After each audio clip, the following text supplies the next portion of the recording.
video 2. Okay, welcome back. With regard to any standard, any accounting standard, all of us have to understand the standards will define the terms which are used in explaining the standards. Okay, so we're going to look into some of the terminologies. Most of these terminologies you already know, but since it is part of the standard, let's make it much more clear. Okay, so terms used in AS 20. This is also available in your textbook. The textbook is basically taken entirely. The standards, you cannot do much beyond what is given by the ICAI. So ICAI already has defined all these terminologies. I have already sent you the AS 20. അത് നോക്കിയാലും മതി. അതിൻ്റെ അകത്തുണ്ട് ഈ ടെർമിനോളജീസിൻ്റെ എല്ലാം definition. Equity share. Strangely, equity share is defined as the share other than a preference share. Any share which does not have a preference is what we call as an equity share. Preference share, എല്ലാവർക്കും അറിയാവുന്നതാണ്. It has a preferential right to dividend and repayment of capital. If there is a preferential right, if you get a preference on making payment of dividend as well as repayment, that share is what we call as a preference share. Also, financial instrument. നമ്മൾ finance papers ലൊക്കെ പഠിക്കുന്നതാണ്. Any contract that gives rise to both a financial asset of one enterprise and a financial liability or equity share of another enterprise. ഒരു സ്ഥാപനത്തിന് ഒരു asset creation ഉണ്ടാവുന്നു, മറ്റൊരു സ്ഥാപനത്തിന് ഒരു financial liability. On one hand you create a financial asset, on another hand you create a financial liability. Such instruments are what we call as a financial instrument. Financial asset എന്താണെന്നും സ്റ്റാൻഡേർഡിനകത്ത് പറയുന്നുണ്ട്. Detailed ആയിട്ട് ഏതൊക്കെയാകാം. Cash ആവാം, ഒരു contractual agreement ആവാം, അങ്ങനെ കുറേ factors പറയുന്നുണ്ട് what can be a financial asset എന്നുള്ളത്. Financial liability, again a contractual obligation either to give cash or any other asset, okay, to another enterprise. That's a financial liability. Detailed ആയിട്ട് financial instrument ഭാഗമായിട്ട് വരുന്നതാണ് financial അസറ്റും financial ലയബിലിറ്റിയും. Then you have a potential equity share. Potential equity share എന്ന് പറഞ്ഞു കഴിഞ്ഞാൽ it is not an equity share now, okay, but it might become an equity share in future. For example, you buy an asset and a machinery for which you are supposed to give an equity share as compensation. That is a potential equity share. Okay. As I said at the bottom portion of it, like share warrants. If you give a share warrant or a convertible debenture, okay, a convertible preference share. These are all examples of potential equity shares. As such, they are not equity shares, but in future they will become equity shares. Such instruments are what we call as a potential equity shares. Say for example, I have a convertible debenture, okay, and 31st December 2020, 31st December 2020, this debenture will be converted into equity shares.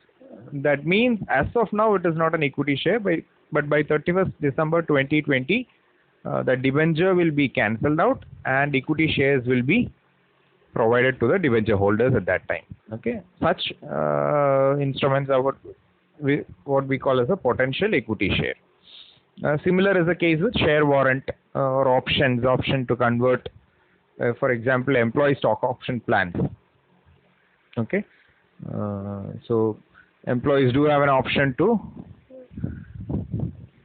get the equity share. In such situations, we call that option as a potential equity share.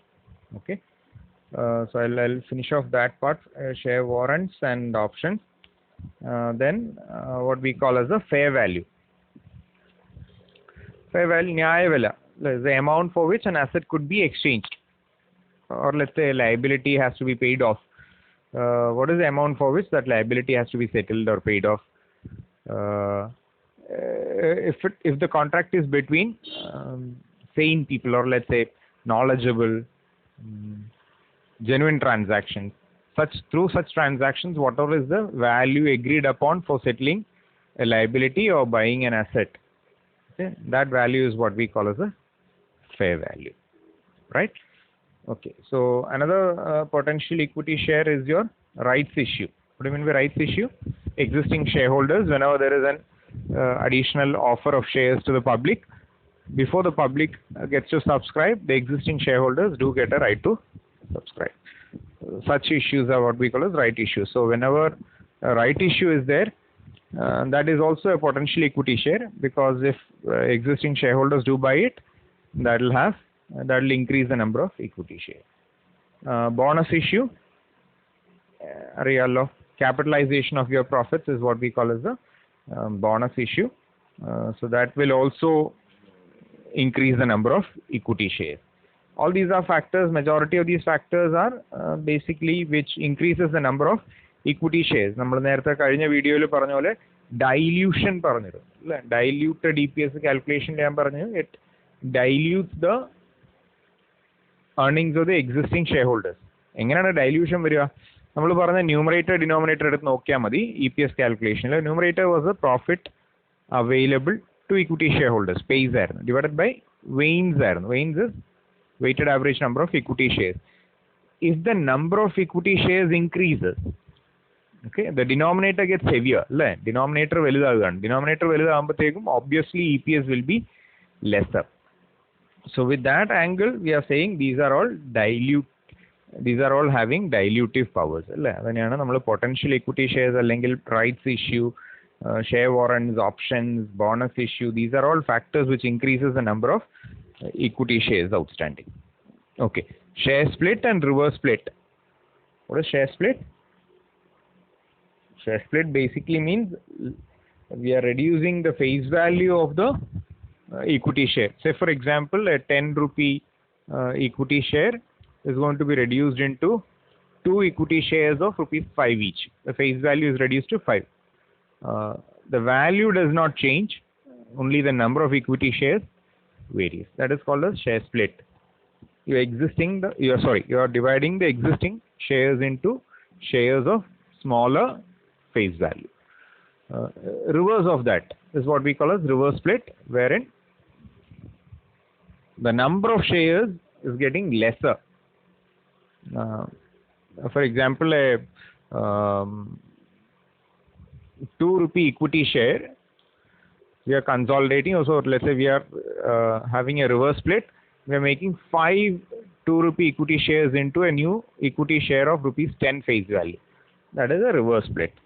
So all these are factors which affect the number of equity shares. That is what we are going to look into the next part. So I'll go back to couple of pages and then see. This is what we are talking about now. EPS is equal to pays divided by Vains. അതിലാണ് നമ്മളിപ്പോൾ കൂടുതൽ focus ചെയ്യുന്നത്. Profit available to equity ഷെയർഹോൾഡേഴ്സിന് എന്ത് വരാം എന്നുള്ളത് നമ്മൾ പറഞ്ഞു. Numerator it's easy to calculate. ഏത് മാത്രം നോക്കിയാൽ മതി? പാറ്റും പ്രിഫറൻസ് ഡിവിഡൻറ്റും മാത്രം നോക്കിയാൽ മതി. പ്രിഫറൻസിൽ ക്യുമുലേറ്റീവ് ആണോ നോൺ ക്യുമുലേറ്റീവ് ആണോ നോക്കുക. ക്യുമുലേറ്റീവ് ആണെങ്കിൽ എല്ലാ വർഷവും കുറയ്ക്കണം, കൊടുത്താലും ഇല്ലെങ്കിലും. നോൺ ക്യുമുലേറ്റീവ് ആണെങ്കിൽ കൊടുത്ത വർഷത്തിൽ മാത്രം കുറയ്ക്കുക. So that is the numerator part. The denominator part is what we are going to look at now. Okay. So that is if you look into the document which I circulated yesterday related to the accounting standard 20, the original document, that we are going to look into the point 16. Point 16 of the standard is what it talks about Vains. Vains is weighted average number of equity shares. How do we calculate weighted average number of equity shares is what we are going to look into. Okay. Look into the equation is equal to number of equity shares outstanding at the beginning of the year. എന്താണ് നോക്കേണ്ടത്? വർഷത്തിന്റെ തുടക്കത്തിൽ എത്ര equity shares outstanding ആയിരുന്നു? Outstanding basically means already which have been issued and subscribed to. Outstanding equity shares എത്രയുണ്ടോ തുടക്കത്തിൽ അതിന്റെ കൂടെ എന്ത് ചെയ്യണം? Add equity shares issued during the year. ആ വർഷം throughout the year ഏതെങ്കിലും ഒരു സമയത്ത് ഷെയർ ഇഷ്യൂ ചെയ്തിട്ടുണ്ടെങ്കിൽ അതുകൂടെ ആഡ് ചെയ്യപ്പെടണമല്ലോ. അതും ആഡ് ചെയ്യുക. Minus what has to be deducted? Minus equity shares bought back during the year. Okay, that is the first part of the equation. എന്ത് ചെയ്യണം? തുടക്ക ഡേറ്റിൽ ഉണ്ടായിരുന്ന number of equity shares add ചെയ്യുക. അതിൻ്റെ കൂടെ ഈ വർഷം during the year what ever is the number of equity shares issue ചെയ്ത് കഴിയുമ്പോൾ നമ്പർ ഓഫ് ഷെയർസ് കൂടുന്നു, അത് ആഡ് ചെയ്യുക. ഇനി എപ്പോഴെങ്കിലും നമ്മളൊരു ബൈബാക്ക് നടന്നിട്ടുണ്ടെന്നിരിക്കുക, തിരിച്ചെടുത്തു ഷെയർസ് ഏതെങ്കിലും ബൈബാക്ക് നടത്തിയിട്ടുണ്ടെങ്കിൽ അത്രയും ഷെയർ കുറഞ്ഞല്ലോ. So that has to be deducted. Is that clear?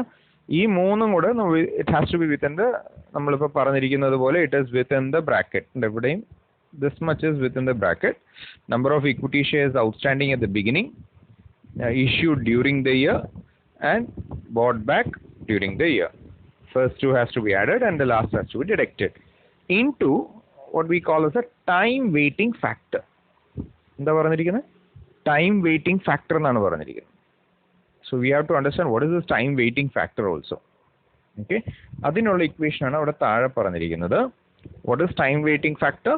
It's the number of days, look at the numerator, number of days for which specific number of shares are outstanding during the year or during the period, whatever. Number of days for which specific number of shares are outstanding during the period.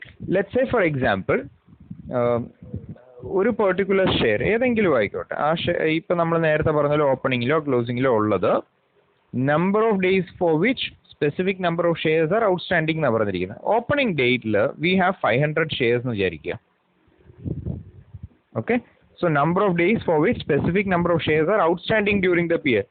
ഈ പീരിയഡിൽ മൊത്തം ഒരു വർഷം മുഴുവൻ ഇതുണ്ടെങ്കിൽ 500 × 12/12 ആയിരിക്കും അതിൻ്റെ എന്താന്ന് പറയുക ടൈം വെയിറ്റിംഗ് ഫാക്ടർ. അപ്പം എത്ര കാലത്തേക്ക് ഔട്ട്സ്റ്റാൻഡിങ് ആയിരുന്നു എന്നുള്ളത് numerator. Do you get it?